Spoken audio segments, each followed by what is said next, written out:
सबसे पहले दिमाग वाला काम कर लेते हैं। रेडिट से आई 5 चीजें आपको दिखाऊंगा, वहां लोग नहीं जान पाए कि क्या है और किस काम आती हैं, लेकिन आप समझदार हैं, देखिएगा और कमेंट बॉक्स में बताइएगा।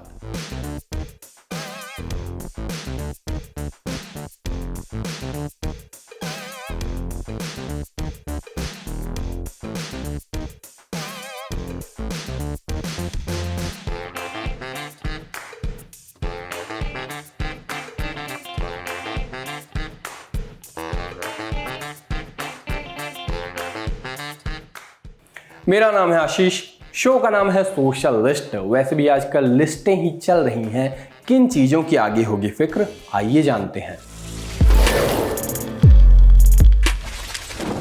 छाए रहे दो ही नाम, टाकेशी कैसल और भुवन बाम।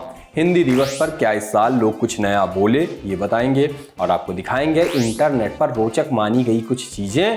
और पिक ऑफ द डे में करेंगे बात, ये नेता कौन सी धुन बजा रही हैं। भुवन बाम अब हमारे नॉस्टैल्जिया का पार्ट बनते जा रहे हैं। इतना कम जो नजर आते हैं, लेकिन जब नजर आते हैं तो कुछ कमाल ही करते हैं, चाहे वो कोई वेब सीरीज हो या मेरे साथ guest in the news room में दिखना, उसमें भी कमाल उनने ही किया था पूरा। मैं तो बस ये कोशिश कर रहा था कि इंटरव्यूअर और इंट्रोवर्ट दोनों ही एक साथ कैसे बने रहें। खैर, आज का कमाल ये रहा कि एक घोषणा ये कि OTT पर टाकेशी कैसल लौटेगा और कमेंट्री उसकी करेंगे भुवन बाम, टीटू मामा बनकर। साथ में कैप्शन लिखा उन्होंने इंस्टा पर कि ए बेटा मोशी मोशी आ रहा है टीटू मामा फाड़ के पजामा।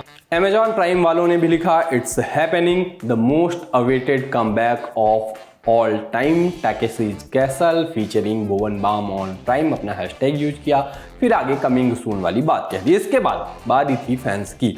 इस नई घोषणा को स्वीकारने में उनमें थी हिचकिचाहट, थोड़ा टंटा भी था। लोग बोले कि लोगों की भावनाओं के साथ खेला जा रहा है, जावेद जाफरी की ज़रूरत थी। क्योंकि आपने पहले वाला अगर देखा है शो तो आपको पता ही है कि जावेद जाफरी उसमें कितनी बढ़िया कमेंट्री किया करते थे। एक यूजर ने कहा भुवन अच्छे हैं, नो ऑफेंस, और टीटू मामा के बोलने का ढंग भी बहुत आला है, लेकिन जावेद जाफरी अलग ही चीज़ है, ऑनेस्टली उनके बिना मज़ा आएगा नहीं। किसी ने कहा नहीं यार, जावेद जाफरी की कमेंट्री एक इमोशन है और उसकी जगह कोई ले ही नहीं सकता। वहीं बीबी के फैंस ने कहा कि मामा जी बच्चों के लिए बचपन वापस ले आए। एक यूजर का कहना था कि बचपन की यादों को एक नया तड़का लगने वाला है। तारीफ टाइप का एक कमेंट दिखा कि भुवन भाई तुमने तो अब आग लगा देनी है, मतलब बचपन याद दिला दिया और अब तुम अपना तड़का लगाओगे। माने जनता जितना जावेद जाफरी के ना होने पर नाराज है, उतना ही भुवन बाम के आने पर भी खुश है। आपको क्या लगता है कि आप टाकेशी कैसल में नई आवाज़ सुन पाएंगे, आपको भी जावेद जाफरी ही याद आएंगे? जो भी हो अपनी राय कमेंट बॉक्स में बताइए, क्योंकि भुवन बाम के नाम पर थंब लगाकर व्यूज़ तो मैं बटोर लूँगा, लेकिन कमेंट बॉक्स में इंगेजमेंट तो आपके कमेंट करने से ही आएगा ना। बचपन में निबंध लिखा था 14 सितंबर 1949 को संविधान सभा ने हिंदी को भारत की आधिकारिक भाषा के रूप में स्वीकार किया था। बिंदी बिंदी बिंदी, याद है? बस वही हिंदी दिवस है आज। हिंदी दिवस पर सोशल मीडिया का सालों से दो ही काम रहा है। कुछ लोग बताते हैं कि बस कल सुबह होगी और हिंदी इतनी खतरे में है कि खत्म हो जाएगी, और कुछ लोग ऐसे होते हैं बताते हैं कि नहीं, मैं गाली हिंदी में देता हूँ ना, तो हिंदी को कुछ नहीं होगा, हिंदी को कोई खतरा नहीं है। वैसा ही कुछ इस साल भी दिखा या नहीं दिखा, कुछ रैंडम पोस्ट पढ़ के आपको बताने की कोशिश करते हैं। एक यूजर ने लिखा काहे की बधाई ब्रो, जब आज तक किसी ने हिंदी के मेरे सबसे पसंदीदा शायर अज्ञात से नहीं मिलवाया तो बिंदी लगाएं या आधा न, वो वाला कंफ्यूजन भी चलता रहा। कहा गया गाइज मुझे ये बताओ हिंदी शुद्ध है या हिंदी। चुटकुलेबाजी के बीच अनुभव लिखे गए कि हिंदी को जितना सरल लिखेंगे उससे उतने ही ज़्यादा लोग मोहब्बत करेंगे। लेखक जितना ज़्यादा अपनी बुद्धिमानी दिखाने के लिए कठिन लिखेगा उतना ही लोग पढ़ने में हिचकिचाएंगे। भाषा का मकसद सिर्फ इतना है कि आप सामने वाले को अपनी बात सरलता से समझा सकें। भाषा आपकी विद्वता दिखाने का माध्यम नहीं होती। मेरे पिताजी ने महान शिक्षाविद और भारत के पूर्व राष्ट्रपति जाकिर हुसैन साहब के साथ काम किया है, और उन्होंने मुझे बचपन में ही बता दिया था कि जाकिर हुसैन साहब कैसे छोटे छोटे वाक्य में सरल बातें लिखते थे। मैंने सरल हिंदी लिखने की प्रेरणा उनसे ली है। एक यूजर ने लिखा कि गाड़ी लड़ जाने पर या चाय छलक जाने पर आपके मुंह से जो पहला शब्द निकले वही आपकी भाषा है, बाकी सब व्याकरण। हिंदी के प्रभाव की बात हुई कि हमेशा हिंदी में समझाना सबसे अधिक प्रभावी है। इस वाक्य का कई तरीके से अर्थ निकाला जा सकता है। अर्थ निकालने के लिए आप स्वतंत्र हैं। इस मौके पर मशहूर एक्टर खेसारी लाल यादव लिखते मिले कि हिंदी को इंग्लिश वाला हिंदी बनाने से रोकिए। ठीक है, वैसे व्याकरण के हिसाब से बनने और है होता तो हिंदी थोड़ा ज़्यादा बेहतर फील करती, लेकिन मैं ऐसी बात कह के जो मैसेज दिया जा रहा है उसमें रंग में भंग नहीं डालूंगा। तिरंगा फिल्म के जीवनलाल टंडेल को याद किया गया। बहुत ही गहरी बात लिखी गई कि पहले राष्ट्रभक्त नेता जिन्होंने अरे अंग्रेजी को मारो गोली और हिंदी में समझो कहकर हिंदी के प्रति अपनी प्रतिबद्धता दर्शाई थी, ऐसे फिल्मकार नेताजी श्री जीवनलाल टंडेल जी को शत शत नमन। कहीं कहा गया हिंदी की सबसे अधिक रक्षा कवियों ने नहीं, गूगल इंडिक कीबोर्ड ने की है। एक यूजर ने लिखा, आपकी भाषा वही है जिसमें आप क्रोध करते हैं, गरियाते गरियाना चाहते हैं, पढ़िए, ऐसा कहा गया। और ये अखिली वाला ये जो यूजर था वो मेरा दोस्त है, लेकिन यूजर बोल के इसका पोस्ट पढ़ दूंगा, किसी को क्या ही पता चलेगा। अंत में बात मास्टर ब्लास्टर की। उन्होंने लिखा कि क्या आप मुझे बता सकते हैं कि नीचे दिए गए क्रिकेट के शब्दों को हिंदी में क्या कहते हैं?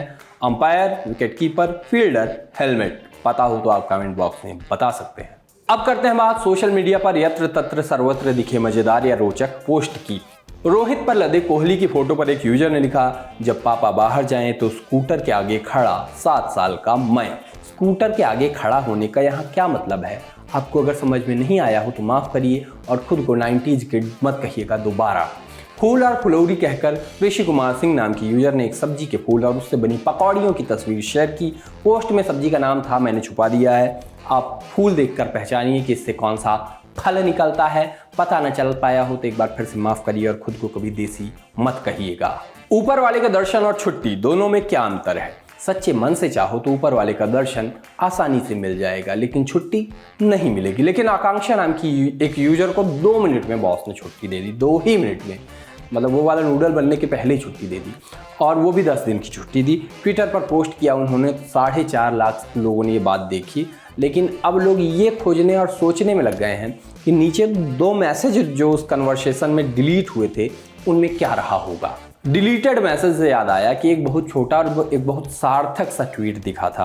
कैप्शन था, अभिव्यक्ति की स्वतंत्रता की मौत, और दिखता है कि किसी फैमिली ग्रुप में पिता का मैसेज एडमिन माँ ने डिलीट कर दिया है। सोशल लिस्ट में अब बारी है पिक ऑफ द डे की, और पिक ऑफ द डे में बात करेंगे ममता बनर्जी की। कुछ दिनों से विदेशी दौरे पे हैं। अभी उनकी फोटो आई थी एक मेट्रो में यात्रा करते हुए आम लोगों की तरह। अब मैड्रिड में एक धुन बजाती नजर आई है। वीडियो देखिए, सुनिए और बताइए धुन है कौन सी। आज आप ही सब बताएंगे, कमेंट बॉक्स में भीड़ बढ़ानी है।